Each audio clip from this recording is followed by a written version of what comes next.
అందరికీ నమస్కారం అండి. Good morning to one and all. నేను మీ బే పంచాయత్ సెక్రటరీ, ఇరవగూడ గ్రామ పంచాయతీ, శంకర్పల్లి మండల్, రంగారెడ్డి జిల్లా, తెలంగాణ. సో నేను ఇవాళ చెప్పబోయే టాపిక్ ఏంటంటే, ఈ గ్రామ స్వరాజ్లో మనము గ్రామ పంచాయతీ డెవలప్మెంట్ ప్లాన్ అనేది ఎలా అప్లోడ్ చేయాలి, దానికి తగు స్టెప్స్ ఏంటి, ఎలా స్టెప్ బై స్టెప్ ఎలా చేయాలనేది మీకు ప్రాక్టికల్లీ మీకు చేసి చూపెట్టడం జరుగుతుంది. సో కావున ఈ వీడియోను దయచేసి అందరూ కూడా తమరు మంచిగా చూసి దీన్ని అర్థం చేసుకొని మీ గ్రామ పంచాయత్ డెవలప్మెంట్ ప్లాన్ అనేది సక్సెస్ఫుల్గా ఈ గ్రామ స్వరాజ్లో చేయాలని ఆశిస్తూ ఈ వీడియోని నేను ప్రారంభిస్తున్నాను. సో ముందుగా వచ్చేసి మనము ఈ గ్రామ స్వరాజ్ అనే వెబ్సైట్ అనేది ఓపెన్ చేసుకోవాలండి. ఈ గ్రామ స్వరాజ్ ఒకసారి మనం గూగుల్లో ఇలా కొట్టేసుకొని ఈ గ్రామ స్వరాజ్ ఇది ఓపెన్ చేసుకొని వెబ్సైట్ మనము లాగిన్లో వెళ్ళాలండి. లాగిన్లో వెళ్ళాక మనకి ఇలా యూజర్ నేమ్ పాస్వర్డ్ అనేది వస్తుంది. మీ యూజర్ నేమ్ పాస్వర్డ్ అనేది ఇలా వస్తే ఇలా తీసుకొని మీరు దానికి క్యాప్చా కొట్టేసి ఆ క్యాప్చా విధంగా మీరు సబ్మిట్ చేయాల్సి ఉంటుంది.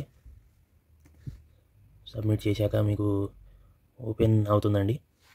మీకు 2-3 మినిట్స్ టైం తీసుకుంటుంది. దాని ఉంది ఇలా లాగిన్ పేజ్ అయితే ఇలా రావడం జరుగుతుంది.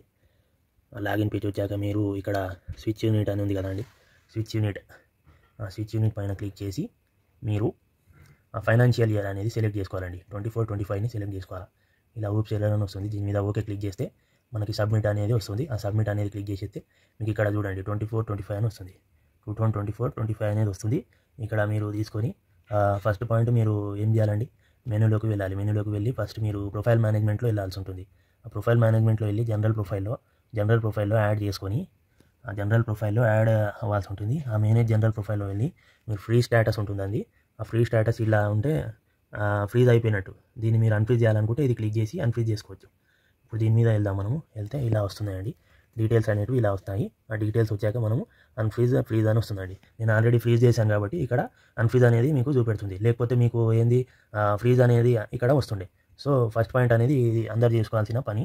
ఈ గ్రామ స్వరాజ్లో వెళ్ళి ఫస్ట్ పాయింట్ బేసిక్ డీటెయిల్స్ మనము మెనూలోకి వెళ్ళి ప్రొఫైల్ మేనేజ్మెంట్లో వెళ్ళి జనరల్ ప్రొఫైల్లోకి వెళ్ళి ఆ తర్వాత యాడ్ చేసుకొని ఆ యాడ్లో మీరు ఫ్రీజ్ చేశారా అన్ఫ్రీజ్లో ఉందా అనేది చూసుకోవాలి. ఫస్ట్ పాయింట్ అనేది అది. మన సెకండ్ స్టెప్ వచ్చేసి మెనూలోకి వెళ్ళి ఫస్ట్ మనము పంచాయత్ డెవలప్మెంట్ ప్లాన్ అనే దానిపైన క్లిక్ చేసుకోవాలండి. పంచాయత్ డెవలప్మెంట్ ప్లాన్ ఇక్కడ కనిపిస్తుంది కదా, దానిపైన క్లిక్ చేసుకుంటే మీకు ఇలా వచ్చేస్తుందండి. ఈ ఆప్షన్స్ అనేవి వస్తాయి. Suggestions, activity pool, Panchayat development plan, mark activity as completed. First మనం వచ్చేసి యాక్టివిటీ పూల్లో వెళ్ళాలండి. యాక్టివిటీ పూల్లో వచ్చేసి మనకు రిజిస్టర్ యాక్టివిటీ, మేనేజ్ యాక్టివిటీ అనేది వస్తుంది. ఫస్ట్ మీరు ఏం చేయాలి, రిజిస్టర్ యాక్టివిటీలోకి వెళ్ళాలి. రిజిస్టర్ యాక్టివిటీలోకి వెళ్ళి ఇక్కడ వచ్చేసి మనకు డిజైడ్ థీమ్ అనేది వస్తుంది. ఇది గ్రీన్ కలర్లో కనిపిస్తుంది కదండి. ఈ గ్రీన్ కలర్లో వచ్చేసి మీకు ఇవి సంకల్ప థీమ్స్ అండి. ఈ 2 థీమ్స్ నుంచి మీరు 25% అనేది తీసుకోవాల్సి వస్తుంది. అంటే క్వశ్చనర్స్ మీరు ఏదైతే చేస్తారో ఈ యాక్టివిటీ పూల్కి సంబంధించి 25% మీరు ఈ థీమ్ 5, థీమ్ 6 నుంచి ఖచ్చితంగా తీసుకోవాలి. లేదంటే మీకు ప్రాబ్లం అవుతుంది. ఫైనల్గా మీరు పంచాయత్ డెవలప్మెంట్ ప్లాన్ అప్పుడు సబ్మిట్ చేసేటప్పుడు మీకు 25% ప్లాన్ తీసుకోవాలని ఎర్రర్స్ వస్తుంటాయి. సో కావున మీరందరూ ఫస్ట్ పాయింట్ ఏం గమనించాలంటే ఈ 2 థీమ్స్ కలిపి కూడా మీరు 25% ప్లాన్ అనేది తీసుకోవాలి. ఈ మొత్తం థీమ్ 9s వైజ్గా. ఓకేనా అండి. ఫస్ట్ పాయింట్ ఇదండి. వచ్చేసి సెకండ్ పాయింట్ వచ్చేసి ఏంటంటే మీరు డిజైర్డ్ థీమ్స్లలోకి వెళ్ళేసి ఇప్పుడు ఫస్ట్ నేను క్లీన్ అండ్ గ్రీన్ తీసుకుంటున్నాను. సో ఇలా 78 యాక్టివిటీస్ అనేవి వస్తాయి. ఆ 78 యాక్టివిటీస్లో మనకు ఏవేవి కావాలో అవి సెలెక్ట్ చేసుకోవచ్చు. ఇప్పుడు నేను ఫస్ట్ ఇది తీసుకుంటున్నాను. ఓకేనా, బయోడైవర్సిటీ అనేది తీసుకుంటున్నాను. బయోడైవర్సిటీ అనగానే అక్కడ మీకు కింద ఏమొచ్చిందండి, ల్యాండ్ ఇంప్రూవ్మెంట్ అనేది వచ్చేస్తుంది. ఇట్లా ఇక్కడ పక్కన ఫిగర్ కూడా వస్తుంది. మీకు ఆ ఫోటో వస్తే మీకు క్లారిటీగా అర్థమైపోతుంది అది దేనికి సంబంధించి, ల్యాండ్ ఇంప్రూవ్మెంట్కి సంబంధించి, ఇంకా అది పబ్లిక్ వర్క్స్కి సంబంధించింది అనేది ఉంటుంది. ఇక్కడ ముఖ్యంగా గమనించాల్సింది ఏంటంటే పబ్లిక్ వర్క్స్ ఉంటుంది, నెక్స్ట్ ఇంకా బెనిఫిషరీ ఓరియంటెడ్ ప్రోగ్రామ్స్ అని ఉంటుందండి. ఈ 2 కూడా మనము పబ్లిక్ వర్క్స్ అంటే మనకు అమౌంట్ రిలేటెడ్, బడ్జెట్ రిలేటెడ్ ఉంటుందండి. సెకండ్ పాయింట్ ఏంటంటే బెనిఫిషరీ ఓరియంటెడ్ ప్రోగ్రామ్స్. ఈ బెనిఫిషరీ ఓరియంటెడ్కి సంబంధించి మనము అమౌంట్ అనేది మీకు చూపెట్టదండి అది యాక్టివిటీస్లో. సో అమౌంట్ యూనిట్స్ ఏవైతే ఉంటాయో అవి మనము తర్వాత ముందుగా చెప్పుకుందాము. సో ఇక్కడికి ఏంటంటే మనము ఈ యాక్టివిటీ అనేది ఒక యాక్టివిటీ మీకు రిజిస్టర్ చేసి చూపెట్టి అది సేవ్ అండ్ కంటిన్యూ చేయాలి. ఇక్కడ బ్రీఫ్ ఏం చేస్తున్నామంటే biodiversity conversation at community level. ఇందులో మీరు బయోడైవర్సిటీ అంటే యానిమల్స్ వస్తాయి, ప్లాంట్స్ వస్తాయి కాబట్టి ప్లాంట్స్ కన్జర్వేషన్ అని నేను ఇక్కడ టైప్ చేసుకుంటాను. ఓకేనా అండి. Plants conservation at GP level అనేది నేను ఇక్కడ టైప్ చేసిస్తాను. సో ఇక్కడ మీరు ఏంటంటే ఇక్కడ నన్ను సెలెక్ట్ చేసుకోవాలి. ప్రతిదానికి వస్తాయి ఇవి. ప్రతిదానికి వస్తే మనం ఇక్కడ సెలెక్ట్ చేసుకొని ఆల్ చేసుకొని ఇక్కడ మనము SC/ST కేటగిరీస్ కూడా ఇవ్వచ్చు. అంటే పాపులేషన్ బట్టి ఇప్పుడు నా గ్రామ పంచాయతీలో వచ్చేసి 965 మంది ఉన్నారు. అకార్డింగ్ టు 2011 సెన్సస్ తీసుకోవాలండి పాపులేషన్. ఇక్కడ estimated completion time of activity అనేసి వచ్చేసి అడుగుతుంది. సో మనం ఇక్కడ జస్ట్ 12 months 10 days అని అలాగా ఇచ్చేసేయాలి మనము. మీరు ఎంతైనా ఇవ్వచ్చు, 12 months అని ఇవ్వచ్చు, 24 months అని ఇవ్వచ్చు, 10 months అని ఇవ్వచ్చు, ఎంతైనా ఇవ్వచ్చు. ఇక్కడ మీరు వచ్చేసి స్టార్ట్ ఇయర్ మంత్ అది కూడా మీరు 24 ఏప్రిల్లో నేను స్టార్ట్ చేద్దాం అనుకుంటే 24 ఏప్రిల్ అని ఇచ్చేయాలండి. ఇక్కడ మీ పాపులేషన్ ఎక్స్పెక్టెడ్ బెనిఫిషరీస్ ఆ యాక్టివిటీ అనేది ఎంతమందికి మీకు బెనిఫిట్ అవుతుంది అనేసి ఇక్కడ క్వశ్చన్ అడగడం జరుగుతుంది. ఇక్కడ మీరు వచ్చేసి మీరు జనరల్గా తీసుకుంటే 420 అనుకుందాం. జనరల్గా నేను 420 మందికి వస్తాయి. ఎస్సీ పాపులేషన్ మా దగ్గర తక్కువ ఉంది కాబట్టి ఒక 45 members తీసుకుంటామండి. ఈ ఎస్టీ పాపులేషన్ వచ్చేసి మా దగ్గర ఇంకా తక్కువ ఉన్నారు కాబట్టి 25 members తీసుకుంటారు. టోటల్గా ఇక్కడ యాడ్ అయిపోతుందండి, మనం యాడ్ చేయాల్సిన అవసరం ఉండదు. సో కాస్ట్ వచ్చేసి మీరు ఇక్కడ ఈ కాస్ట్ దగ్గరనే మొత్తము మనకి ఎర్రర్స్ అనేవి చాలా వస్తుంటాయండి. సో కావున అందరూ కూడా 50% అవి టైడ్, 50% 60% టైడ్, 40% అన్టైడ్, అలా ఎస్ఎఫ్సి జీపీ అవన్నీ చూసుకొని మీరు ముందే ఏం చేయాలండి, డైరీలో వేసుకోవాలి. అన్నీ చేసుకున్నాకనే మీరు యాక్టివిటీలోకి వెళ్ళి ఇవన్నీ ఎంటర్ చేయాల్సి వస్తుంది. సో ఇక్కడ మనం ఎస్టిమేటెడ్ టోటల్ కాస్ట్ అనేది 10,000 వేసుకున్నాం. ఓకేనండి, 10,000 వేసుకుంటున్నాం. ఇట్లా యాసెట్ అని వస్తుంది. యాసెట్ పైన క్లిక్ చేయాలి. యాసెట్ పైన క్లిక్ చేస్తే మీకు యాసెట్ టైప్ వస్తుంది, కేటగిరీ ఇవన్నీ వస్తుంటాయి. సెలెక్ట్ చేసుకోవాలి ఫస్ట్. అది మూవబులా ఇమూవబులా. ప్లాంట్స్ అనేవి ఇమూవబుల్ కాబట్టి ఇమూవబుల్ సెలెక్ట్ చేసుకున్నామండి.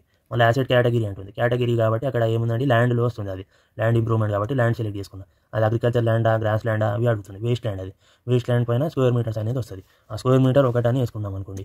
ఆ యూనిట్ కాస్ట్ అనేది ఇక్కడ మనకు 10,000కి ఈ యూనిట్ కాస్ట్ అనేది మ్యాచ్ కావాలా. ఈ 10,000 అనేది ఇస్తాము.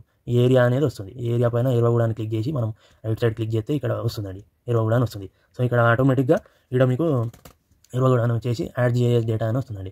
ఈ లాటిట్యూడ్ లాంగిట్యూడ్ అనేది మేము ఇక్కడ ఇస్తాము. 17.14104 78.12601 ఇలా లాటిట్యూడ్ లాంగిట్యూడ్స్ అనేవి మీ గ్రామ పంచాయతీకి సంబంధించి ఉంటాయి కాబట్టి ఆ లాటిట్యూడ్ లాంగిట్యూడ్ అనేది మీరు తీసుకోవాలి. ఆ లాటిట్యూడ్ లాంగిట్యూడ్ తీసుకుంటే మీకు ఒక క్లియర్ పిక్చర్ అనేది వస్తుంది. సో ఇలా నేను బ్లూ కలర్లో ఎందుకు చెప్తున్నానంటే ఆ లాటిట్యూడ్ లాంగిట్యూడ్ అనేది మీరు గ్రామ పంచాయతీలో డిఎస్ఆర్ కొట్టేటప్పుడు కూడా ఇవి వస్తాయి కాబట్టి అవి నోట్ చేసుకునే విషయం. ఇక్కడ మనం ఏం చేయాలా, సేవ్ చేసేయాలండి. సేవ్ చేసేసాక ఏం చేయాలా, సేవ్ ఉంటుంది, సేవ్ అండ్ ఫార్వర్డ్ ఉంటుంది, క్లోజ్ ఉంటుంది. సేవ్ చేస్తే మేనేజ్లో పోతుంది. సేవ్ అండ్ ఫార్వర్డ్ చేసామనుకోండి డైరెక్ట్ మీకు ఇక్కడ పంచాయత్ డెవలప్మెంట్ ప్లాన్ అని ఉంది కదండి, ఈ పంచాయత్ డెవలప్మెంట్ ప్లాన్ అనే దాంట్లో వెళ్ళిపోతుంది. అది ఇక్కడ ఏం చేయాలి, ఫస్ట్ మనము రిజిస్టర్ ప్లాన్ చేసుకోవాలి. నేను ఆల్రెడీ రిజిస్టర్ అయ్యి ఉన్నా కాబట్టి ఇక్కడ నాకు ఇలా వచ్చేస్తుంది. You cannot create supplementary plans for the future financial year అంటే నేను ఆల్రెడీ దీని గురించి చేసేసాను కాబట్టి అది రాదు. ఫస్ట్ రిజిస్టర్ ప్లాన్ చేసుకోవాలండి. తర్వాత మేనేజ్ ప్లాన్లో రావాలా. మేనేజ్ ప్లాన్కి వచ్చేసి మనము ప్లాన్ స్టేటస్ ఏంది, ఇప్పుడు నేను ప్లాన్ పెండింగ్లో ఉంది నాది. ఫస్ట్ ప్లాన్ ఏందనేది చూసుకుందాం. అందులో గెట్ టు డేటాలో వెళ్తాం. మనం గెట్ టు డేటాలోకి వెళ్ళి మన ప్లాన్ పెండింగ్ ఉందా, అది అయిపోయింది ఆల్రెడీ కాబట్టి పెండింగ్ అనేది లేదు. ఫస్ట్ నెక్స్ట్ సెకండ్ స్టెప్ చూడాలి. ప్లాన్ పెండింగ్ ఫర్ అప్రూవల్ చేసామా లేదా అనేది నో రికార్డ్ ఫౌండ్ అని వస్తుంది ఇక్కడ. సో థర్డ్ పాయింట్ వచ్చేసి ప్లాన్ అప్రూవ్డ్ అని వస్తుంది. నేను మొత్తము ఎందుకు ఇలా చెప్తున్నానంటే మళ్ళీ నేను వేరే వాళ్ళకి తీసుకొని కూడా కొత్త జీపీస్కి కూడా తీసుకొని నేను అక్కడ డేటా అనేది తీసుకొని మీకు క్లియర్ కట్గా ఎలా ఎంటర్ చేయాలా, ఎలా చేయాలనేసి మీకు మొత్తం క్లియర్గా ఎక్స్ప్లెయిన్ చేస్తాను. సో ఇక్కడ ఏంటంటే మీరు వ్యూ చేసుకోవాలి. ఇక్కడ ఏమొస్తుందండి, కాస్ట్లెస్ అని వస్తుంది. ఈ కాస్ట్లెస్ అని ఎందుకు వస్తుందంటే మనము ఇంతకుముందే చెప్పాము, ఈ బెనిఫిషియరీ ప్రోగ్రామ్స్కి ఈ అమౌంట్ అనేది చూపెట్టదు. అలాగే మనం వేరే దాంట్లో వెళ్తే ఇప్పుడు చూడండి, ఇప్పుడు ఇక్కడ ఉంది సపోజ్ ఎగ్జాంపుల్ ఉంది, ఇవ్వండి నేను administrative and technical support staff salaries అవి ఉన్నాయి. ఇవి కాస్ట్ అనేది చూపెడుతుంది. ఎందుకు చూపెడుతుంది, 2,08,000 అనేది ఇచ్చాను నేను. ఓకేనా, 2,08,000కి మీరు అమౌంట్ అలాటెడ్ ఎంత అంటే 2,08,000 ఉంది. సో దానికి మనము మ్యాచ్ చేయాలి. అక్కడ ఏమి ఇస్తుందంటే 3 ఇస్తుంది. అక్కడ ఓన్ ఫండ్స్ ఒకటి ఇస్తుంది, స్టేట్ ఫైనాన్స్ కమిషన్ ఇంకోటి ఇస్తుంది. థర్డ్ పాయింట్ వచ్చేసి అన్టైడ్ గ్రాంట్స్ కదా అవి కాబట్టి అన్టైడ్ నుంచి అడుగుతుంది. నేను వచ్చేసి ఓన్ ఫండ్స్ నుండి సెలెక్ట్ చేసుకున్నాను కాబట్టి ఇక్కడ 1 ఓన్ ఫండ్స్ అని వచ్చేసి మీకు అమౌంట్ అనేది అలాట్ చేసుకోవడం జరుగుతుంది. ఎందులో అనేది అంటే పంచాయతీ డెవలప్మెంట్ ప్లాన్లో మేనేజ్ ప్లాన్లో వెళ్ళేసి మీరు ఇదంతా చేసుకోవచ్చు. సో నేను ఆల్రెడీ ఇదంతా అయిపోయింది కాబట్టి నాది సక్సెస్ఫుల్గా 6 days నేను టైం తీసుకున్నాను. నేను కూల్గా టైం తీసుకొని ఇవంతా కంప్లీట్ చేయడానికి ఒక టైం పట్టింది. దాంట్లో వచ్చిన ఎర్రర్స్ ఏవే ఉన్నాయో కూడా నేను మీకు నెక్స్ట్ వీడియోలో ప్రాక్టికల్గా చేసి వేరే జీపీ తీసుకొని దానికి మీకు సంబంధించి వీడియో చేసి నేను మీకు చెప్తాను. సో ఇవన్నీ కంప్లీట్ చేసుకున్నాక మీ గ్రామ పంచాయతీ ప్లాన్ డెవలప్మెంట్ ప్లాన్ అనేది అప్రూవల్ మాత్రం అవుతుంది. అప్రూవల్ కావడానికి కొద్దిగా టైం అయితే పడుతుందండి. ఆ టైం ఎందుకు పడుతుందంటే మీరు ప్రాపర్గా ముందే మీరు మంచిగా డిసైడ్ చేసుకొని మొత్తం మంచి ప్రణాళిక వేసుకున్నారనుకోండి మీకు అన్ని ఎర్రర్స్ అనేటివి రావు. సో ఇక్కడ మనం క్లోజ్ చేసేస్తాము. క్లోజ్ చేసేస్తే ఇక్కడ ఏంటంటే మళ్ళీ హోమ్ పేజ్ అనేది వస్తుందండి. అప్పుడు ఆ ప్లాన్ మాత్రం అప్రూవ్ అయిపోయింది. నా గ్రామ పంచాయతీకి సంబంధించి మాత్రం ఇదైతే ప్లాన్ అయితే అప్రూవ్ కావడం జరిగింది. నెక్స్ట్ వీడియోలో వచ్చేసి నేను ఈ వేరే గ్రామ పంచాయతీ తీసుకొని ఒక గ్రామ పంచాయతీ మోడల్గా తీసుకొని అందులో ఎట్లెట్లా చేయాలా, ఎట్లెట్లా ఎర్రర్స్ వస్తాయి అనేది మాత్రము చూపెడతానండి. అప్పటి వరకు ఇక టేక్ కేర్, బాయ్ బాయ్, అందరికీ నమస్కారం.